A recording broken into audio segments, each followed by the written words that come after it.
Video número 12. Alcantarillado pluvial. Vamos a trabajar en otra alternativa de diseño de sistemas de alcantarillado, como es el alcantarillado pluvial. Sí tiene una característica frente al alcantarillado sanitario, y es que las aguas lluvias son bastante grandes comparadas con las aguas residuales domésticas. Diríamos nosotros que de un 90-95% del total de aguas en un alcantarillado combinado son lluvias, y poquitas son las aguas sanitarias. Por eso generalmente los alcantarillados pluviales son grandes.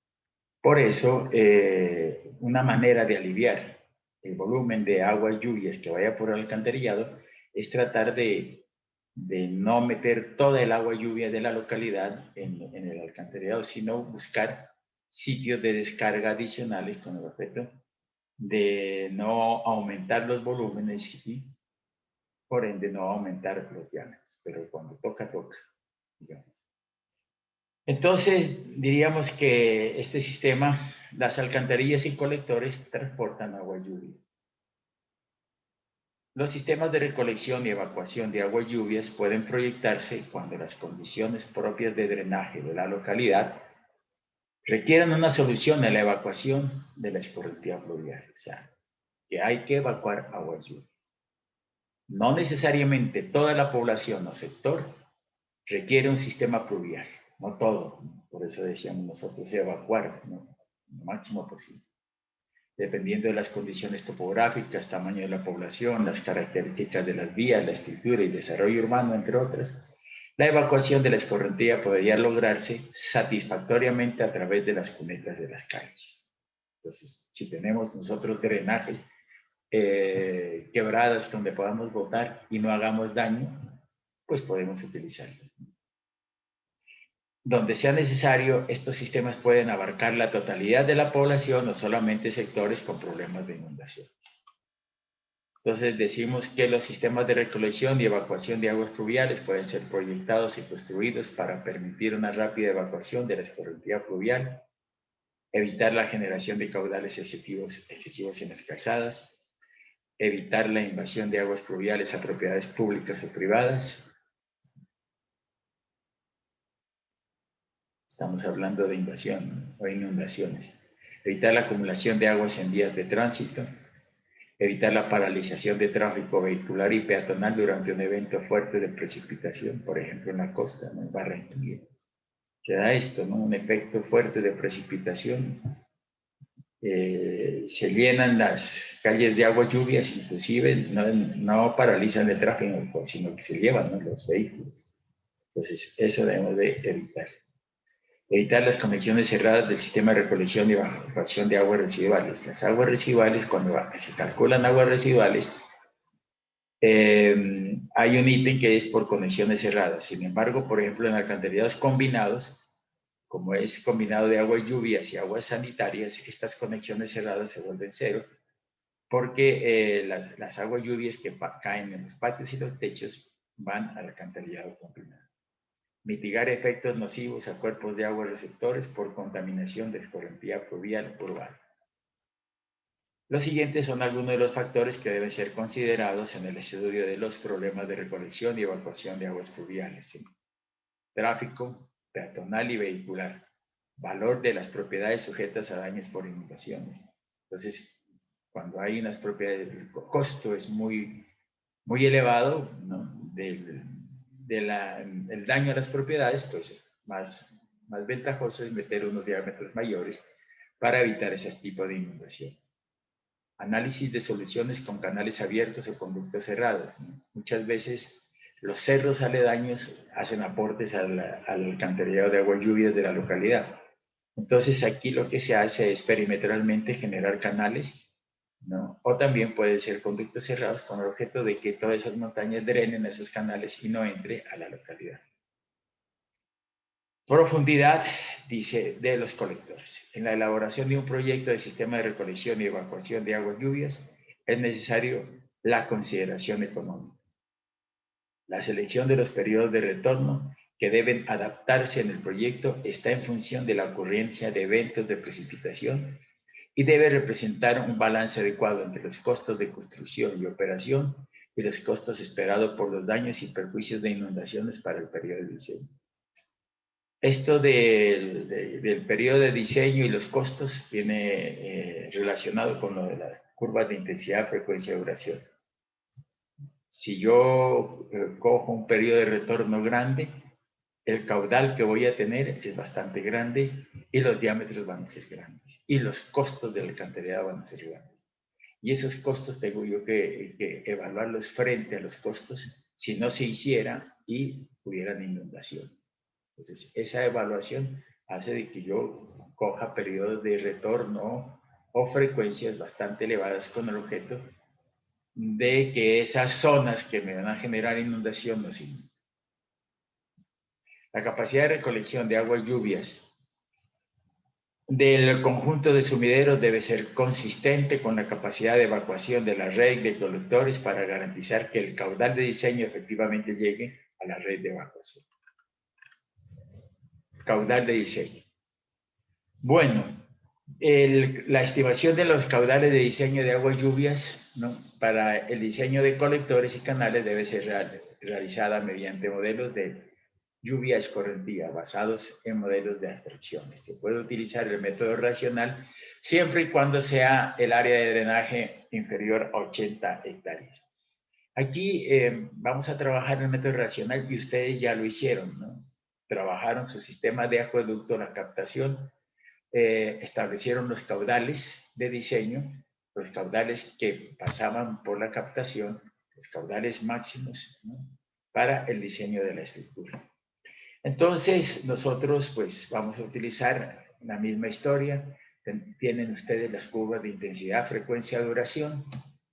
Ya la tienen en el proyecto de acueducto porque generaron la parte de hidrología y ese mismo estudio nos sirve para el diseño de las alcantarillados. Entonces, ¿qué utilizamos el método? Generalmente para áreas menores a 80 hectáreas utilizamos el método racional. Entonces dice, tiene por objeto estimar el caudal máximo de aguas lluvias que llegan a un punto de diseño o estructura. Se supone que dicho caudal es proporcional al área desaguada afectada por un coeficiente de reducción llamado coeficiente de escorrentía. Y la intensidad promedio de la lluvia caída en un periodo de tiempo llamado tiempo de concentración. La fórmula, decíamos nosotros, es igual, caudal es igual a 278 C por I por A.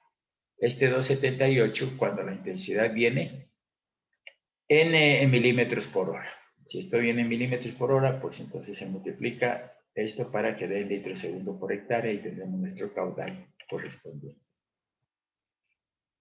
Bien, entonces, ¿cómo obtenemos esto? Ustedes ya saben, ¿no? A se obtiene a partir de un plano topográfico por mediciones directas. Ustedes lo hicieron en hidrología, en el proyecto de acueducto. Se determina para un aguacero de duración igual al tiempo de concentración. Entonces, I se determina para un aguacero de duración igual al tiempo de concentración, o sea, el valor de I. Este depende de las curvas de intensidad, frecuencia de duración, ¿no? Entonces, el tiempo de concentración se hace igual al tiempo de duración de la lluvia, se determina la frecuencia y se tiene este valor de la intensidad I, ¿no? Y se estima en base a las características del área de la captación. Entonces, todos estos elementos yo los tengo, área, estas características, y esta es la intensidad que ustedes ya la tienen en cada uno en sus productos. De acuerdo con el método racional, el caudal pico ocurre cuando toda el área de drenaje está contribuyendo. Y este es una fracción de la precipitación media bajo las siguientes suposiciones. O sea, que cuando tenemos el máximo caudal, cuando toda el área se encuentra contribuyendo. ¿Y cuando toda el área se encuentra? Cuando una partícula que está en la parte más alejada llega con un tiempo de concentración de su C al sitio de unión del alcantarillado. Entonces, bajo esa premisa, pues nosotros tenemos que calcular ese tiempo de duración de la lluvia y el tiempo de duración de la lluvia versus el tiempo que tarda la partícula en venir del punto más alejado al alcantarillado. Entonces, si yo conozco ese tiempo, pues lo igualo, ese tiempo de concentración, al tiempo de duración de la lluvia, y con esos factores ya puedo yo determinar el valor de la intensidad. ¿No? Bueno, entonces me dice que existe un tiempo de concentración para cada área considerada, el cual se define como el periodo de tiempo requerido para que el flujo desde el punto más remoto del área se establezca y el caudal de aguas pico máximo llegue al punto de diseño de la estructura. Entonces yo tengo que generalmente buscar ese tiempo de concentración de la partícula desde la partícula que está en el punto más alejado, cuánto demora en llegar al alcantarillado. Y ese tiempo de concentración lo hago igual al tiempo de duración de la lluvia. Y eso me da a mí la escorrentía máxima. Bueno, dice, el caudal pico de agua lluvia es función directa de la intensidad promedio de la lluvia caída durante el tiempo de concentración del aire. Vamos a verlo eso posteriormente. La frecuencia de descarga pico es la misma frecuencia de la intensidad de lluvia considerada. Por intensidad de lluvia se entiende la intensidad promedio de la lluvia equivalente a la caída sobre el área en tiempo de concentración C. No es, van a haber varias intensidades, ¿no?, dentro de un tiempo, pero aquí se va a tomar en la intensidad promedio. Puede ser que en un sitio esté lloviendo más y en el otro esté lloviendo menos y sea las intensidades diferentes, pero se toma en la intensidad promedio. El tiempo de concentración se refiere al punto más remoto del área, no necesariamente en distancia, sino en tiempo, por tres motivos. ¿Qué quiere decir? Que el tiempo de concentración es el tiempo que demora la partícula en el punto más lejano. Pero no quiere decir en la distancia, sino en distancia. Por ejemplo, yo puedo tener 5 kilómetros con una pendiente del 10%, o puedo tener, y me da un tiempo de 20 minutos, estoy con pendiente, pero yo puedo tener 3 kilómetros de distancia y la pendiente es del 0,5%, y entonces me da un tiempo, ¿no?, mucho más elevado. Si yo he dicho 20 minutos, de pronto me dé 30. Entonces hay que evaluar eso, ¿no? Porque no quiere decir que porque a mí yo tengo una pendiente y es más largo, me dé un tiempo mayor, ¿no? Puede ser que el tiempo sea menor, pero la pendiente sea más baja y las velocidades sean más bajas. Bueno, entonces dice, la distribución de la lluvia caída en el área no guarda relación con el tiempo, con la intensidad promedia dada por la curva durante la duración del aguacero. Es decir, puede llover con baja intensidad al principio y aumentar la intensidad después y viceversa. La curva de lluvia, llamada también de intensidad-duración, no es una curva de secuencia de tiempo de la precipitación. Es decir, que la lluvia caída no se comporta como o indica la curva. O sea, que si a los 20 minutos de haber comenzado el aguacero la curva da una intensidad promedia, esta equivale a la lluvia caída durante los 20 primeros minutos referidos. Para que la ruta seguida por la lluvia caída en el punto más lejano del área para llegar a la estructura de captación sea de superficie impermeable, pendiente, y que haya zonas planas impermeables más cercanas a las estructuras, y que sean estas las que más demoren en dar su aporte a la estructura de captación o punto de diseño. Entonces, miren ustedes, puede que la ruta, ¿no?,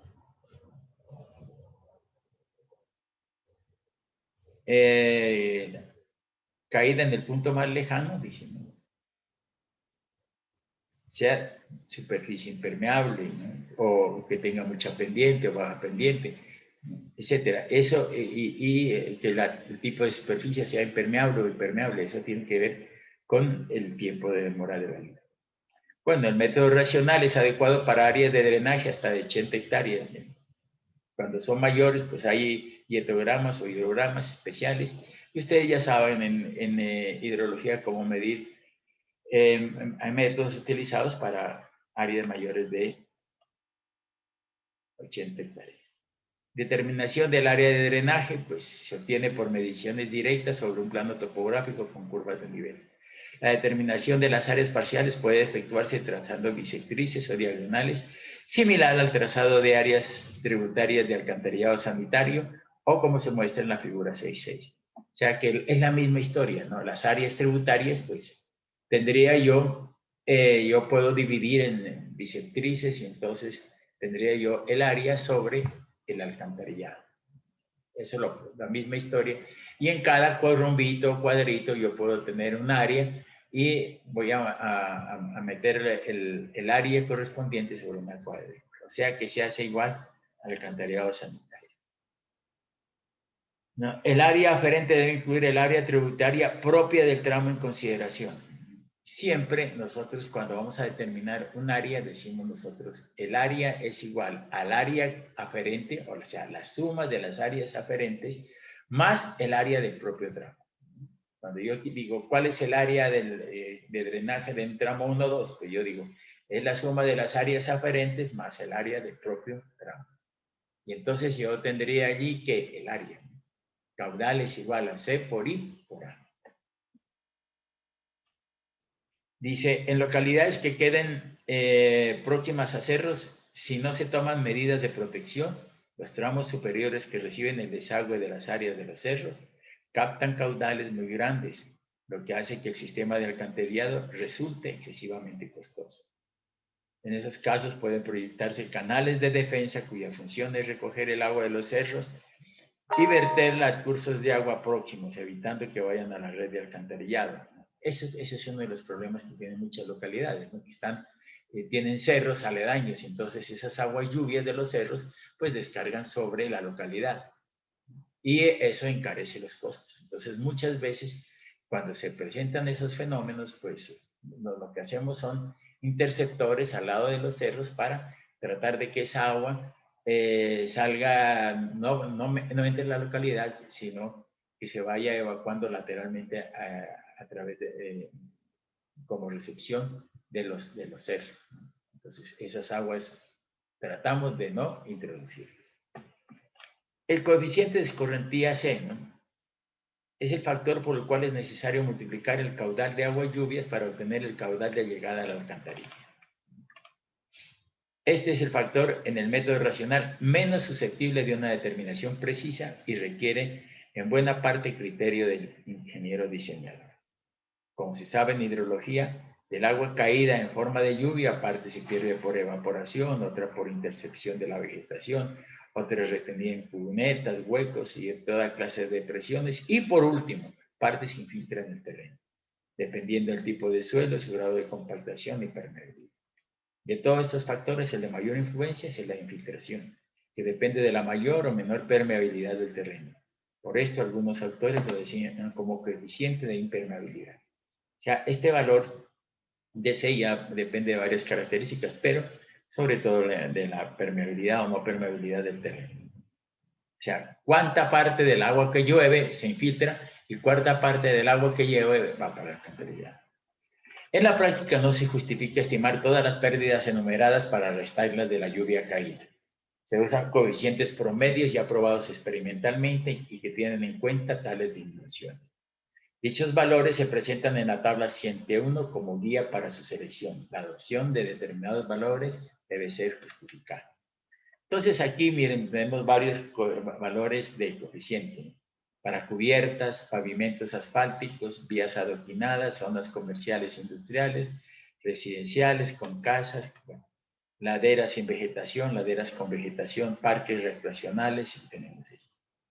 Entonces, nosotros, para calcular ese valor de C, como cada tramo va a tener su propio valor de C, ¿no? Porque puede ser que sea un parque y no sea un área residencial. Entonces, el parque tiene un valor de C y el área residencial va a tener otro valor de C. O sea, tiene un CSU1, CSU2, CSU3, etc. Y a nosotros nos interesa en nuestros cálculos del alcantarillado tener un valor de C promedio. Entonces dice, debe ser tanto para la situación inicial como la futura al final del periodo de diseño. ¿Por qué? Porque miren ustedes, el valor de C no es lo mismo para una situación inicial y una situación futura. En una localidad, digamos, hay terrenos, inicialmente, pues van a tener terrenos que no han sido contaminados por vías ni por techos, sino, y entonces ahí el valor de C tiene un valor bajo, porque habrá mucha de esa agua que caiga por infiltración. Sin embargo, si nosotros con el tiempo construimos una urbanización, ese mismo valor de C aumenta. Y al aumentar el valor de C, quiere decir que la caudal que de aguas que va al alcantarillado es mayor. Por eso hay que tener en cuenta esas urbanizaciones, ¿no? Esas urbanizaciones que primero están en las áreas, ¿no? Digamos, en pastizales y toda esa cosa, y después se convierten en urbanizaciones. Entonces, eso hace que un valor de C inicial y con el tiempo tenga un diferente valor de C, ¿no? O sea, se vuelve el terreno más impermeable, más impermeable en ese caso. Entonces, eso hace que los caudales que van al río sean mayores. Entonces, en una zona, si yo cambio el valor de C, en vez de 0,60, lo cambio en 0,80, el caudal es mayor, que va a captar esa área. Y entonces esa agua, lo que voy a botar al río es mayor, un caudal mayor. Y eso puede generar inundaciones. Por eso, generalmente, cuando hay urbanizaciones y zonas grandes que van a generar un aporte muy elevado al río, lo que se hace es unas zonas y se hacen unos tanques, ¿no? Donde esas aguas, lluvias que caen a las zonas donde se ha construido, lleven esas aguas a unos tanques, pueden decirse unos tanques de tormentas o tanques o lagunas de captación de aguas lluvias, y luego posteriormente en esas lagunas las podemos verter al río, porque si no, a medida que se incremente la población y vaya creciendo, pues el valor de C va variando y los caudales van a ser mucho más elevados. Por eso hay que tener en cuenta el valor, ¿no?, en la población actual y en la población futura. Cuando se tiene un área considerable compuesta por subáreas en muy distintas características, pero que por conveniencia de diseño o exigencia del mismo debe asignarse un solo coeficiente de escorrentía, se puede usar una ecuación lineal basada en proporcionalidad de los diferentes coeficientes individuales respecto a las áreas correspondientes. La ecuación es como sigue. C es igual a C sub i por A sub i dividido entre el área total. Entonces, por ejemplo, en Pasto va a haber diferentes zonas, ¿no? Zonas de techo, zonas peatonales, zonas de parques, etc. Entonces, cada zona le podemos nosotros adjudicar un valor de C. Porque para el diseño nosotros no nos interesa estar variando los valores de C para cada área, sino más la mejor opción es sacar un valor de C promedio. Un ejemplo sería, digamos que tenemos la Universidad de Nariño y que tenemos, digamos, 5 hectáreas. El área total, entonces esta área total es de 5 hectáreas. Y digamos que de esas 5 hectáreas tenemos cubiertas, ¿no? Cubiertas, entonces el valor de cubiertas de C está de 0,75 a 0,95, yo cojo un valor de 0,90, digo cubiertas, y la cubierta, cuando digo, no, de cubiertas hay 1 hectárea. Todas las cubiertas de la universidad es 1 hectárea, entonces sería C 0,90 por 1, ¿no? Entonces me da 0,90 por 1. C sub 2, ¿qué tengo? Vías vehiculares, ¿no? Pavimentos asfálticos y superficie en concreto. Digamos que esto es de 0,75 a 95. Entonces yo digo el valor de C lo cojo aquí 0,80. Entonces he cogido un valor de C de 0,80. Área, entonces yo digo no, esa área de zona vehicular es de 2 hectáreas. Entonces sería 0,80 por 2 hectáreas. Digamos que la tercera, ¿no?, es la de zonas de parques recreacionales, canchas y toda esa cosa. Y entonces me dice que puede estar entre 20 y 0,35. Digamos que yo digo que el coeficiente de C es 0,30. Y entonces el área de esto, ¿cuánto? 2 hectáreas. Entonces si yo hago yo hago la suma del C1 por A1 más C2 por A2 más C3 por A3, eso me da a mí 3.1, dividido entre la suma de las áreas, que eran 5 hectáreas. Entonces, 3.1 dividido entre 5 hectáreas me da igual a 0.62. Entonces, 0.62 va a ser un valor promedio, porque he cogido el promedio de las áreas sobre el área total, multiplicando el área SUI por C SUI. Entonces, este coeficiente me va a dar un valor promedio. Entonces, generalmente trabajamos así el valor de C. El otro elemento importante que ya sabemos nosotros son las curvas de intensidad, frecuencia, duración, ¿no? Que constituyen la base climatológica para la estimación de caudales de diseño. Estas curvas sintetizan las características de los eventos extremos máximos de precipitación de una determinada zona y definen la intensidad media de lluvia para diferentes duraciones de eventos de precipitaciones con periodos de retorno específicos. Entonces, ya sabemos nosotros, no vamos a hablar de la construcción de las curvas de intensidad-frecuencia, porque ustedes ya lo han dicho, pero sí vamos a tener en cuenta estas dos cositas.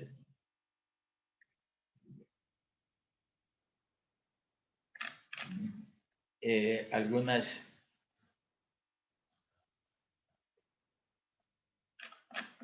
cositas allí para la curva de intensidad, frecuencia, duración. ¿Qué decimos? Y eso se estudia ya en hidrología, ¿no? Dice, para una misma frecuencia la intensidad disminuye al aumentar el tiempo de precipitación. Mire, si yo cojo esta curva de intensidad, frecuencia, duración, digamos una frecuencia de 50 años, a medida, ¿no?, que la frecuencia, ¿no?, que digamos, la intensidad disminuye a medida que el tiempo de duración aumenta. Para una misma frecuencia. Al aumentar la curva, el tiempo de duración, ¿no?, el tiempo de concentración o duración de la lluvia va disminuyendo. Esa es la primera característica, ¿no? Por eso decimos, para una misma frecuencia, la intensidad disminuye al aumentar el tiempo de precipitación. Y la segunda es que para un mismo tiempo de precipitación, a mayor frecuencia, mayor intensidad. Por ejemplo, aquí tenemos 60. Si yo cogiera una curva de frecuencia de 2 años, aproximadamente la intensidad sería 18, digamos. Pero si yo tengo una curva de 20 años, por ejemplo, la intensidad sería 40. Entonces, ¿esto qué tiene que ver? 18, 20, 40. Cuando yo digo caudales C por I por A, al yo coger una menor frecuencia, me dará un caudal bajo. Pero si yo cojo una mayor frecuencia, debido a que la intensidad es mayor, el caudal es más alto. Entonces, yo tendría aquí dos criterios: ponerle una frecuencia de 2 años o ponerle una frecuencia de 50 años. En el caso, ¿qué pasaría si le pongo una frecuencia? Los diámetros del alcantarillado van a ser pequeños. Pero si yo le pongo una frecuencia de 50 años, los diámetros, las intensidades van a ser grandes, los caudales grandes y los diámetros grandes. Por lo tanto, estas curvas de frecuencia van a depender específicamente de la zona donde yo esté trabajando. Si es una zona de inundación, ¿no?, y el costo de la inundación de esos terrenos es muy elevado, entonces yo lo que hago es aumentar la frecuencia. Porque yo, al aumentar la frecuencia para el mismo tiempo de duración, lo que aumento es la intensidad, y al aumentar la intensidad, yo lo que aumento es el caudal, y al aumentar el caudal, lo que aumento es el diámetro. Entonces, estas frecuencias dependerán de, si yo tengo una frecuencia baja, el grado de protección que yo le dé al alcantarillado. Si yo quiero dar un buen grado de protección, pues las frecuencias van a ser altas. Y si no, pues le doy una frecuencia baja. Pues, por ejemplo, en zonas de ladera, si la zona de ladera tiene pendiente bastante fuerte, pues yo sé que no se va a inundar. Entonces cojo frecuencias bajas. Pero yo sé que llega a una zona plana y entonces allí se va a inundar. Entonces yo digo, pues para esos casos, yo sé que me va a inundar la zona, entonces quiero sacar todo el agua. por medio del alcantarillado, entonces aumento la frecuencia. Entonces dice, para un mismo tiempo de precipitación, a mayor frecuencia, mayor intensidad. Bien. Las curvas de intensidad, frecuencia, duración, pues vienen por esta fórmula, ¿no? Y T sub R, tiempo de retorno, T es tiempo de duración de la lluvia, aquí está Km y N, coeficientes que dependen de la localidad en estudio, TRE, tiempo de retorno, T y D, tiempo de duración de la lluvia y tiempo de recorrido. Tiempo de duración de la lluvia y tiempo de recorrido. M coeficientes, ustedes ya han tenido sus curvas y la han calculado, o sea que esto ya para ustedes ya lo saben. Esta es la curva para Empopasto, ¿no? Esta es la, creo que para Bogotá, es para Bogotá y este es para Pasto. Bien, entonces vamos a ver cómo obtenemos, pues ya decíamos nosotros aquí, ¿no? Yo tengo el tiempo de precipitación, la frecuencia y me da la intensidad. Entonces veamos a ver cómo yo escojo las frecuencias. Frecuencia o periodo de retorno. Si las curvas de frecuencia de 1, 3, 5 años, etcétera, indican las intensidades que es probable que ocurran una vez en un año, 2, 3, n años para diferentes tiempos de duración de las lluvias. Como a medida que las frecuencias aumentan, las intensidades aumentan y por tanto los diámetros y costos aumentan. La determinación de la frecuencia con la cual se debe calcular un alcantarillado estará de acuerdo con la importancia de la población y con los daños y perjuicios o molestias que las inundaciones periódicas pueden ocasionar a los habitantes, tráfico vehicular, comercio, industria, etcétera, de la población. La selección de la frecuencia está asociada entonces con las características de protección e importancia del área de estudio y por lo tanto el valor adoptado debe estar justificado. En la tabla 7.3 se establecen valores de la frecuencia o grado de protección. Entonces, aquí tenemos eso, ¿no? Por ejemplo, tramos iniciales en zonas residenciales con áreas tributarias menores de 2 hectáreas, periodo de retorno de 3. Tramos iniciales, zonas comerciales, industriales con áreas tributarias menores de 2 hectáreas, 5. Aquí es residenciales y aquí es industriales y comerciales. Tramos de alcantarillado con áreas tributarias entre 2 y 10 hectáreas, 5. Tramos de alcantarillado con áreas tributarias mayores de 10 hectáreas, 10. Bueno, aquí vienen canales abiertos, etc. Recuerdan ustedes que el periodo de retorno para las captaciones era de 100 años, ¿no? Y canales abiertos en zonas montañosas, etcétera, de 100 años. Entonces, tenemos que estas son las frecuencias y esta será la intensidad de la lluvia. Dice, con base al análisis de las curvas de intensidad, frecuencia, duración, bajo el escenario de cambio climático, si la intensidad de diseño, acorde con el periodo de retorno requerido, es mayor a la intensidad de la curva de intensidad, frecuencia, duración de este literal, el diseñador deberá plantear un plan de expansión que incluya elementos de redundancia y costos estimados para con una proyección al periodo de diseño.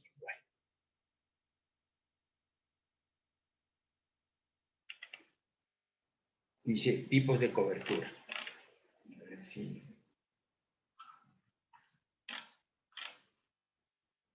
Se debe realizar un análisis detallado de las coberturas de las áreas de estudio, tanto para las situaciones al inicio como al final del periodo de diseño. En casos en los cuales el caudal excede el caudal de diseño, tenga la posibilidad de verter por una ladera o escape con potencial de desestabilización del terreno y deslizamientos, debe considerarse un aumento de la frecuencia. Para las canalizaciones o canales es necesario proveer un borde libre que debe incrementar la capacidad total de la conducción de agua. Es necesario verificar en la corriente receptora efectos de remanso y reflujo. O sea, que tiene que tener la intensidad de la lluvia, ¿no? Tenemos varias intensidades, pero ya dependerá de las características del terreno. Esta intensidad de las lluvias, pues decíamos nosotros que depende del periodo de retorno.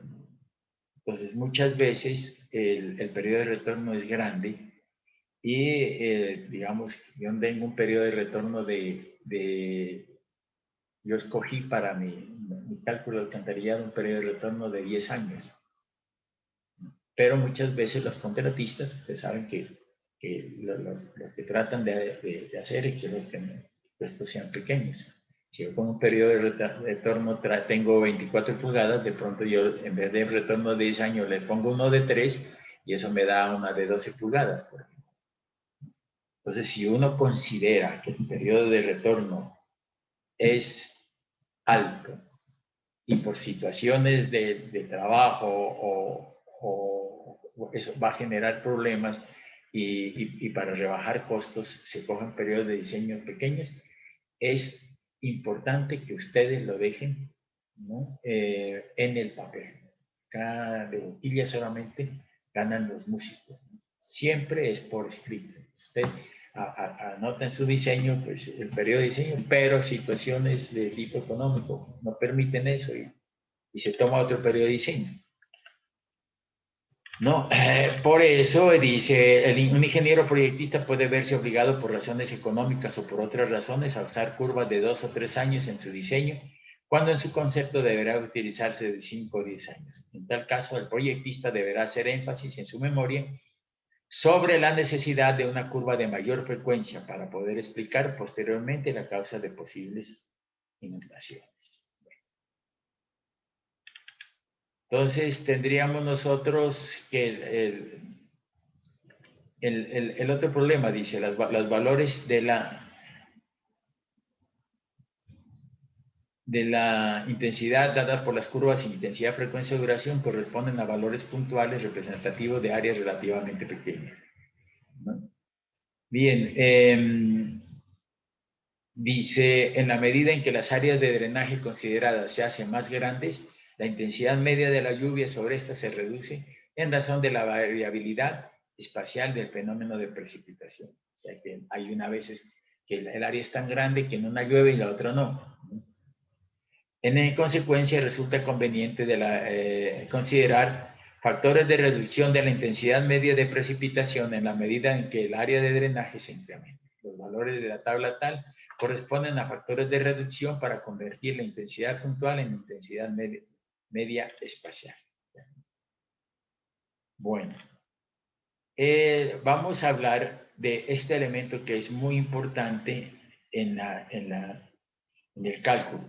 Miren ustedes que yo aquí en la curva tengo un tiempo de precipitación.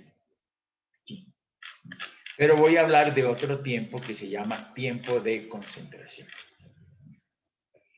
Entonces, el tiempo de concentración es el tiempo que demora la partícula desde el punto más alejado hasta aquí.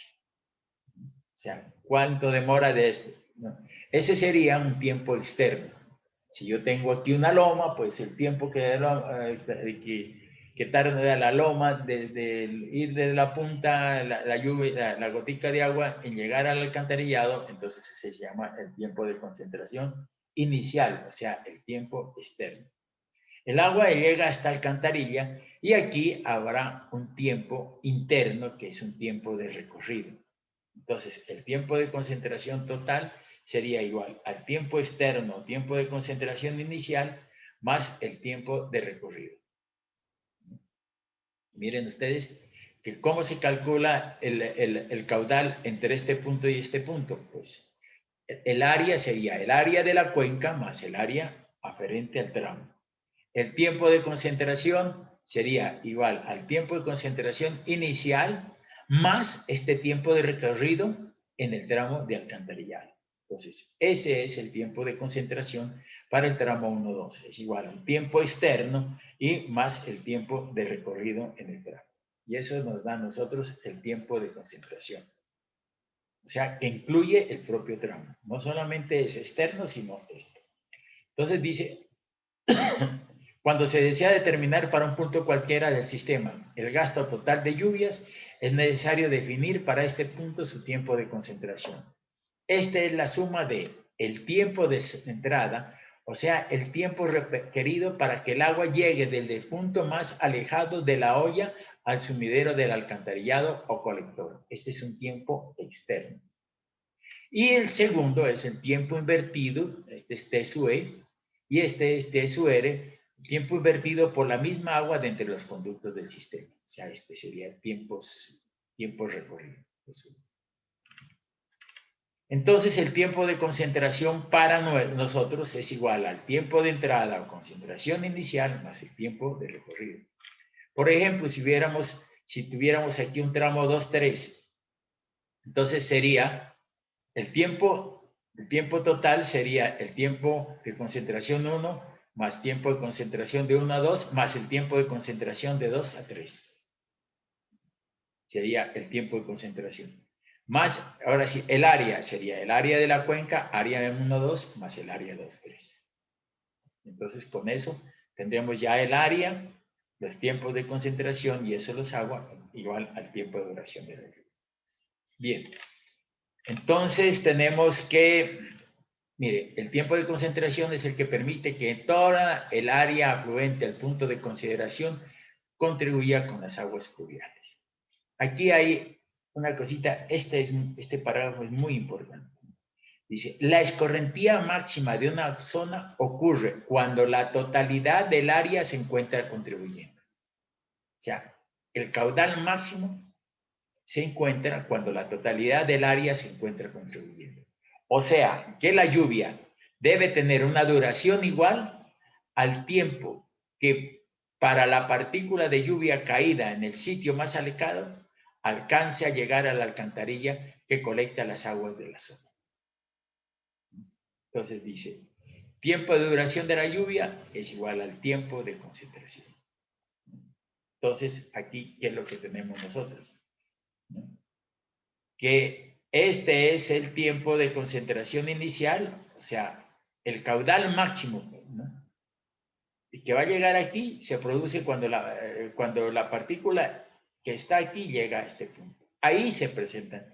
Por ejemplo, si este es 20 minutos, si este tiempo de concentración yo lo calculo y de aquí a aquí la partícula llega en 20 minutos.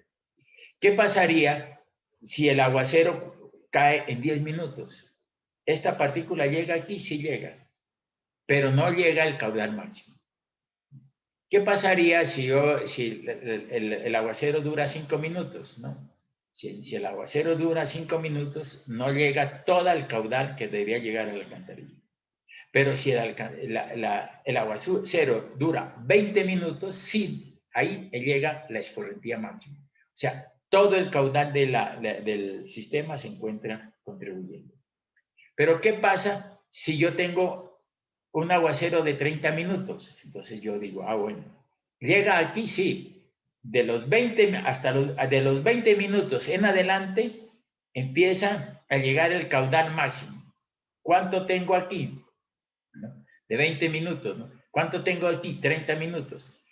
De los 20 minutos a los 30, ¿no? El flujo o caudal que llega a este punto es uniforme, o sea, es el mismo, llega el caudal máximo. Después de los 30 minutos se calma la lluvia y empieza a disminuir el tiempo, digamos, a disminuir el caudal que llega aquí. Entonces, ¿cuál es el máximo? Si yo tengo 10 minutos, no me llega el caudal máximo. Si yo tengo 20, sí me llega el caudal máximo. Si yo tengo 30, me llega el caudal máximo y sigue continuamente hasta 30 minutos y de ahí disminuye. Eso es lo que quiere decir esa situación. Por eso este es muy importante porque si yo calculo este factor, yo estoy calculando cuál es el caudal máximo que me llega hasta el punto. Entonces dice, cuando se desea determinar para un punto cualquiera el sistema del gasto total de lluvias, es necesario definir para este punto su tiempo de concentración. Esta es la suma del tiempo de entrada, o sea, el tiempo requerido para que el agua llegue desde el punto más alejado de la olla al sumidero del alcantarillado y el tiempo invertido en la misma dentro del conducto del sistema. Entonces, ¿cuál es el caudal que yo tengo, que pasa por aquí? ¿No? Pues el caudal está en función del tiempo, ¿no? Entonces yo digo, el tiempo es este más este. ¿Y a dónde se aplica? Aquí en este punto. Entonces yo tendría allí que el caudal máximo es igual, ¿no? Ocurre a los 20 más unos minutos que tiene aquí, entonces tiene el caudal en este punto. Entonces, bueno, Entonces decíamos nosotros que el tiempo, este tiempo de concentración, lo hago yo igual al tiempo de duración de la lluvia. ¿Cuánto yo dije? 20 minutos. Ah, entonces yo digo, bueno, ya entonces tiempo de concentración igual al tiempo de duración de la lluvia, 20 minutos. ¿Qué curva de intensidad? Te digo, bueno, una de 5 años. Ah, entonces digo, 2 años, 5 años. Entonces, 20 minutos. Tiempo, ¿cuánto fue el tiempo de concentración? 20 minutos. Y lo hago el tiempo de duración de la lluvia, 20 minutos. Entonces, aquí con 20 y una frecuencia de 5 años, tengo yo la intensidad de 40 milímetros hora. Y entonces con la intensidad y el valor de C y el valor del área y multiplicado por 2,77, tengo el caudal en litros por segundo. Esa es la historia de esto, ¿no? de estos valores del tiempo. Es lo mismo que decíamos aquí. Si yo tengo, por ejemplo, aquí, ¿no? 15 minutos. Si la lluvia dura 15 minutos, pues en 5 minutos no me habrá llegado el caudal. En 10 minutos tampoco. En 15 minutos sí. Y entonces yo tendría allí las siguientes, por ejemplo, ¿no? Llega la lluvia máxima en 5 minutos, ¿no? Aquí, sigue continua y baja. Si ¿no?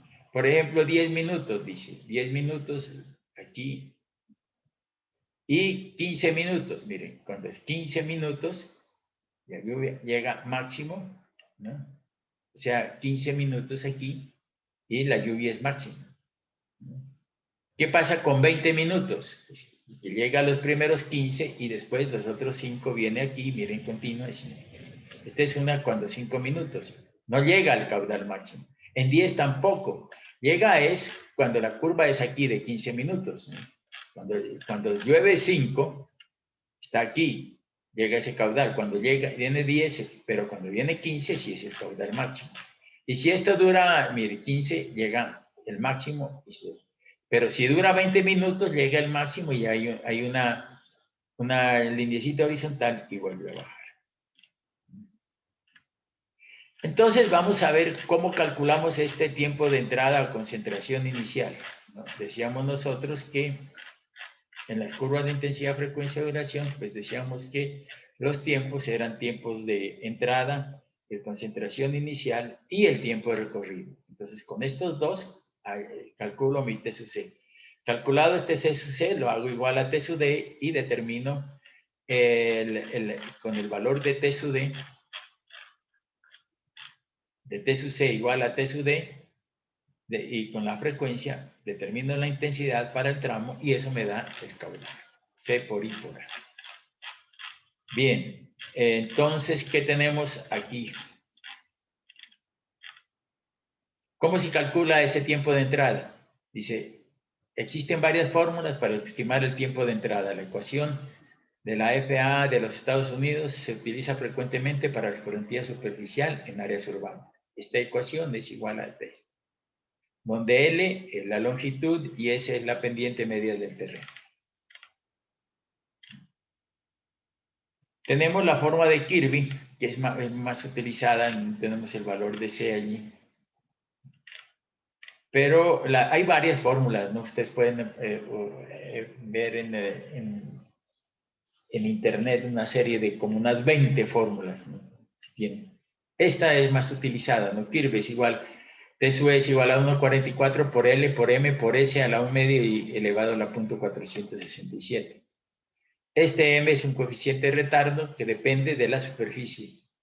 Pastos densos, terrenos arborizados, pastos, suelos sin cobertura, impermeable, etc. Y entonces tenemos el valor de M, ¿no? El valor de L es la longitud, ¿no? Decíamos nosotros, L es la longitud y S es la pendiente del terreno. Entonces, si yo tengo la longitud y la pendiente del terreno, yo puedo calcular mi tiempo de entrada. El Solid Conservation Service propone estimar el T sub E con base en la velocidad de escorrentía superficial sobre el área de drenaje y la distancia de recorrido. Entonces, T sub E, ¿no?, es igual a L sobre 60 B sub S. Miren ustedes, este es espacio, tiempo es espacio sobre velocidad. O sea, espacio es igual a velocidad por tiempo. Entonces dicen tiempo T sub E de entrada es igual a L dividido entre 60 por V sub S. Donde V sub S, esta es la velocidad, es igual a A por S a la 1 medio. Y aquí hay diferentes valores de A, ¿no? Bosques, pastos, arenas, suelos desnudos, áreas pavimentadas, etc. Yo tengo el valor de A y esta es la pendiente. Calculo V sub S y determino el valor de T sub E. Entonces dice, determinar el tiempo de entrada de un alcantarillado utilizando el criterio de la Solid Conservation Service bajo las siguientes condiciones. Recorrido en bosque denso, longitud de 130 metros, pendiente 8%. De acuerdo a la tabla 7.7 a 0.7, dice B sub S es igual a S por 1 medio, o sea, 0.7 por 0.08 a la 1 medio, 8 es la pendiente, velocidad 0.20 metros por segundo, T es espacio sobre velocidad, y esto me da aquí por eso 60, 10.8 minutos. Entonces tengo eso. Recorrido en cunetas, dice, longitud 90 metros, pendiente 0.8, de acuerdo a las tablas, A igual a 6.5, B sub S tiene una velocidad de 0.58, T es igual a 2.58 minutos. Entonces, aquí tengo un tiempo de entrada de 10.08, que es en el terreno, ¿no? En el terreno externo, y 2.58 que es sobre las cunetas, ¿no? Entonces me dan un tiempo de entrada a concentración inicial de 13.38 minutos. Entonces yo tendría ese tiempo de concentración inicial, pero entonces yo diría aquí, ¿no? ¿Cuánto es esto? Ya tenemos allí.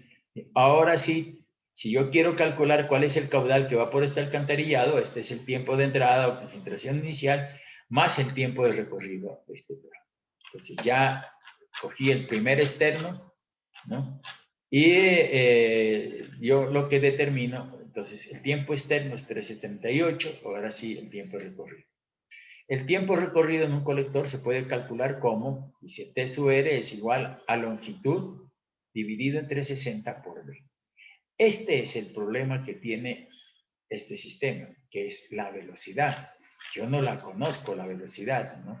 Yo no puedo conocer en un sistema, ¿no? En este sistema no puedo, yo lo que tengo, el tiempo hasta aquí, pero no tengo el caudal hasta aquí, pero no tengo el caudal que pasa de aquí a aquí, ¿no? Entonces yo, bajo esas consideraciones, ¿no?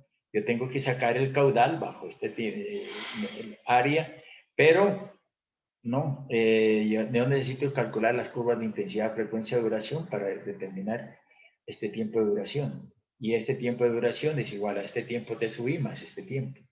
Pero como yo no tengo este tiempo de acá, entonces allí voy a tener un problema y ese es el que vamos a tratar de solucionar. Este tiempo tiene que determinarse este tiempo interno aquí por tanteos. Ese es el problema. Entonces, vamos a ver esto, que es lo que dice acá. El tiempo recorrido en un colector se puede calcular como L sub 6, este ya lo tengo, 60 por B, esta B la que no tengo. Entonces no puedo calcular el tiempo de recorrido, y como tengo el tiempo recorrido más T sub E, no tengo el tiempo de concentración, ni el tiempo de duración de la lluvia, ni la intensidad. Dado que T sub R debe corresponder a la velocidad real del flujo en el colector, el tiempo, y como no tengo caudal, pues no tengo nada, el tiempo de concentración puede determinarse mediante un proceso iterativo, tal como se describe a continuación. Este sistema es iterativo, pero posteriormente uno ya le va cogiendo el hilo y es muy rápido. Entonces dice, suponer un valor de la velocidad real en el colector, por ejemplo, aquí, supongo B. Al suponer yo una velocidad real, yo calculo mi T sub R, calcular T sub R. Y calculado, ¿no? Y ya calculo T sub R y calculo T sub E, que T sub E ya lo calculé aquí, ¿no? Por ejemplo, 10, 13, 38. Entonces digo, supuse velocidad, calculé este T sub R, calculé T sub E y obtener T sub C. Este tiempo de concentración, ¿no? Obtener I para ese valor de T sub C y el periodo de retorno adoptado. Entonces yo digo, yo obtuve, por ejemplo, aquí digo, obtuve 13:38, ¿no? Más 2 minutos que me hayan dado allí de tiempo, sería 15:38. Con esta velocidad obtuve uno T sub C 15:38. Bueno. Entonces me voy a la curva, digo, ¿no? Me voy a la curva y digo, ¿dónde está esa curva? Entonces aquí digo 15:38 y una frecuencia de 5 años, por ejemplo, ¿no? 15:38 y una frecuencia de 5 años, digamos, ¿no? Y eso me da 45. 45. Y entonces me da la intensidad. ¿Y qué me da con esta intensidad? El caudal. El caudal es igual a C por I por A. Y obtengo el caudal. Pero ese caudal, ¿qué es? Este tiempo es supuesto, por lo tanto el caudal es supuesto. Esta velocidad es supuesta, y obtengo en el periodo, estimo obtener I para este valor de T sub C y el periodo de retorno adoptado y estimar Q con el método racional. Entonces yo ya tengo Q. Pero este es el caudal con una velocidad que yo me he dado. Con este valor de Q, estimar T sub R real, ¿no? T sub R real. Entonces, ¿qué hago yo con este valor de Q? Ya digo Q sobre Q, ¿no? Y B sobre B, D sobre D, ¿no? Q sobre, ya tengo el valor de Q, ahora sí, Q sobre caudal a tubo lleno, D sobre D, B sobre D, y entonces aquí el tiempo real sería la velocidad que me da aquí, ¿no? La velocidad que me da aquí, ¿no? Con este caudal, ¿no? Y calculo este valor de T sub R. Con el caudal con esta velocidad que me da aquí, pues la meto aquí y calculo esto. Entonces dice, estimar T sub R real. Si el valor de T sub R estimado en el paso 2 difiere en más del 10% por defecto o por exceso respecto al valor de calculado en el paso 7, o sea, es necesario volver a repetir el proceso. O sea que si yo aquí determiné un valor de T sub R y aquí me dio otro valor de T sub R, si este valor de T sub R difiere con este valor de T sub R en un más del 10%, quiere decir que el valor de B que yo obtuve no es el adecuado. Tengo que volver a meter otro valor de B, volver a calcular nuevamente el valor de T sub C y estimar nuevamente el valor de Q y obtener nuevamente un valor de T sub R con la velocidad, ya no la velocidad que me dé aquí, y con este T sub R, compararlo con este T sub R y ver si me difiere más del 10% por defecto o por exceso respecto al valor calculado. Y si ya me da, pues ese sería el valor de la velocidad. Si no, es necesario volver a repetir el proceso. Entonces, miren ustedes que cuando yo obtengo T sub R, si me dio bien, entonces yo digo, el valor el tiempo de concentración es igual al tiempo de concentración externo más el tiempo de recorrido que me dio para que ésta esté por dentro del 10% por defecto o por exceso. El tiempo de concentración.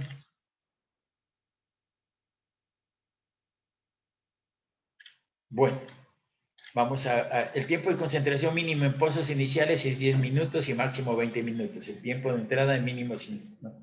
Mire, el tiempo de concentración en pozos iniciales es 10 minutos, dice, y el máximo 20 minutos. Nosotros para el diseño, ¿no? Vamos a adoptar lo siguiente, un tiempo de concentración inicial, o sea, tiempo externo de 15 minutos.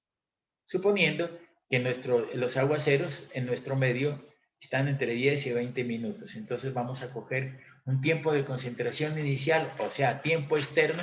Cuando vean ustedes esto, así. Ah, este es un pozo de iniciación. Ah, entonces en tiempo externo ya no vamos a calcular esto, sino vamos a coger aquí, dije, tiempo de concentración inicial, 15 minutos. Cuando vean este, porque este es pozo inicial, más el tiempo de recorrido, ¿no? 15 más tanto. Siempre cuando son pozos iniciales. Vamos a considerar eso.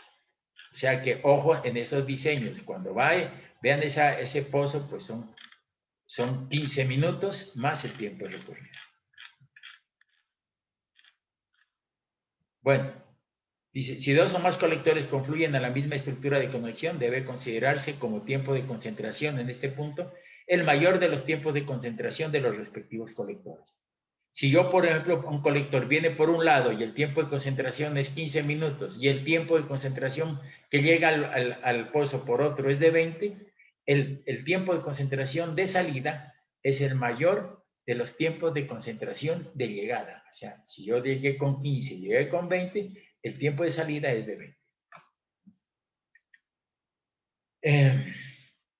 Dice, para áreas urbanas tributarias de una cámara o pozo inicial, el tiempo de concentración inicial es el correspondiente al tiempo necesario para que la lluvia caída en techos, patios, jardines y calzadas llegue a dicha cámara inicial, ya sea por conexiones domiciliarias o por los sumideros.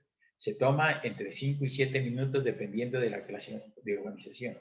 Esto ya no son 15 minutos, sino, por ejemplo, cuando son urbanizaciones, pues el agua llega al techo y sale rapidito baja por la canaleta, cae al alcantarillado, a la cajilla y sale al desagüe del alcantarillado. Entonces, allí ya no vamos a tomar 15 minutos, sino generalmente en urbanizaciones tendríamos que coger estos 5, 6, 7 minutos.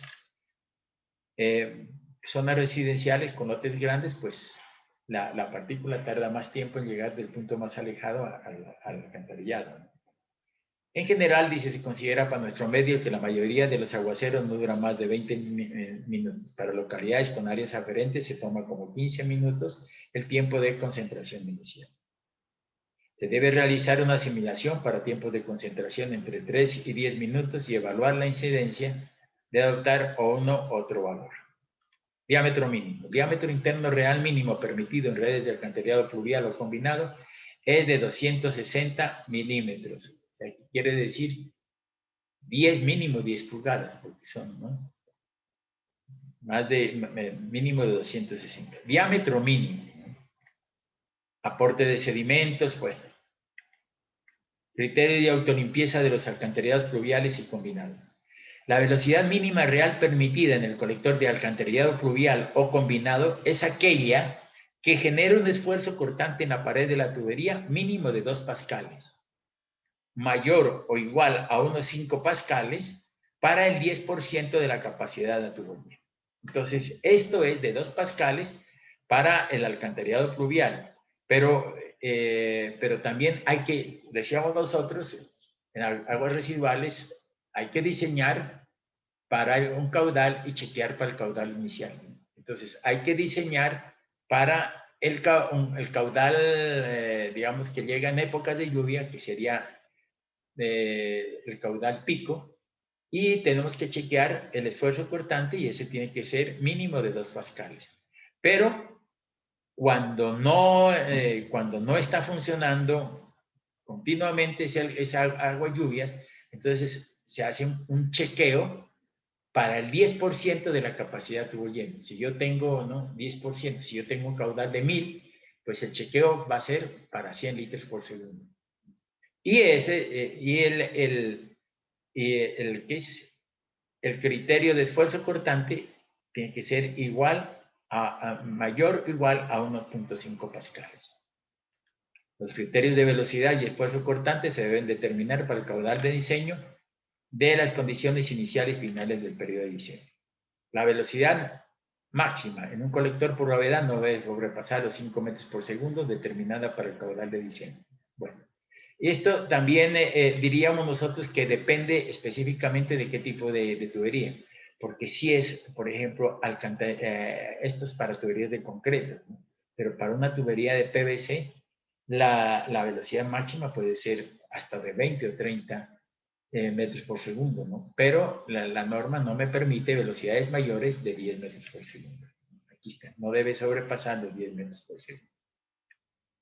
Pendientes, decíamos nosotros, el valor de la pendiente mínima del colector debe ser ella que permita tener condiciones de autolimpieza de acuerdo con los criterios del 7.5. Pendiente máxima, el valor de la pendiente máxima admitible es aquella para la cual tengo una velocidad máxima segura en el literal 7.6. Relación máxima entre la profundidad y diámetro de la tubería en los alcantarillados pluviales y comunidades. El valor máximo permisible de la profundidad de flujo para el caudal de diseño en un colector es de 93% de diámetro interno real de este, corresponde al flujo lleno. O sea, que no vamos a llegar al 100% de caudal al flujo lleno, sino que la relación entre el diámetro y la altura tiene que estar al 93%. Profundidad mínima a la clave, pues generalmente es 1 metro, 1.2 metros, ¿no? Profundidad máxima de la clave, la máxima profundidad debe ser los mismos parámetros del literal 6.13.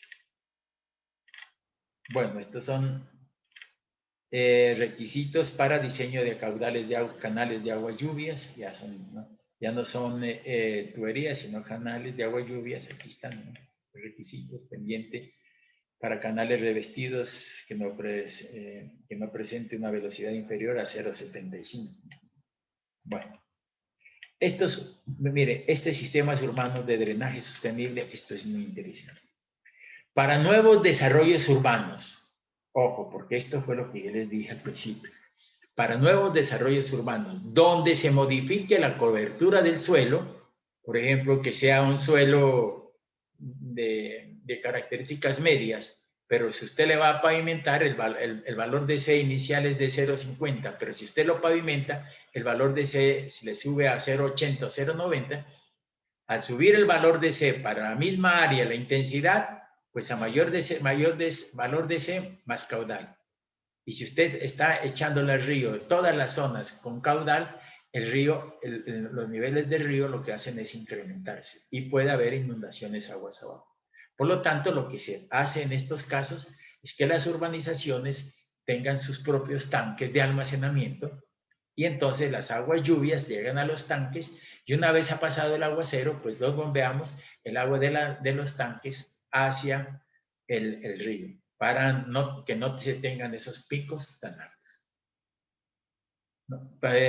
Dice, donde se modifique la cobertura del suelo, se deben generar estrategias con el fin de mitigar el efecto de la impermeabilización de las áreas en el aumento de los caudales de escorrentía. Se le quiere diseñar sistemas urbanos de drenaje sostenible con el objeto de reducir mínimo un 25% el caudal pico del hidrograma decreciente del diseño, a fin de evitar sobrecargas en los sistemas pluviales y posteriores inundaciones. Para ello, adicionalmente, se debe hacer un análisis de las condiciones de correntía antes y después del proyecto versus la capacidad de flujo de los cuerpos receptores, ya sea en el sistema de alcantarillado de drenaje o cuerpos naturales. Cuando se utilicen estructuras de retención, se deben implementar sistemas de cribado y sedimentación para prever la facilidad de mantenimiento manual o mecánico y la accesibilidad y medios para transportar los desechos a los sitios finales de disposición de acuerdo con su composición y la normatividad vigente. De todas formas, esos tanques, ¿no?, vienen con sólidos, entonces si no llueve, pues esos sólidos se depositan y esos hay que sacarlos. Bien, entonces, por lo pronto dejemos ahí, ¿no?, y seguiremos en la próxima clase con un ejercicio. Y como siempre, energías positivas.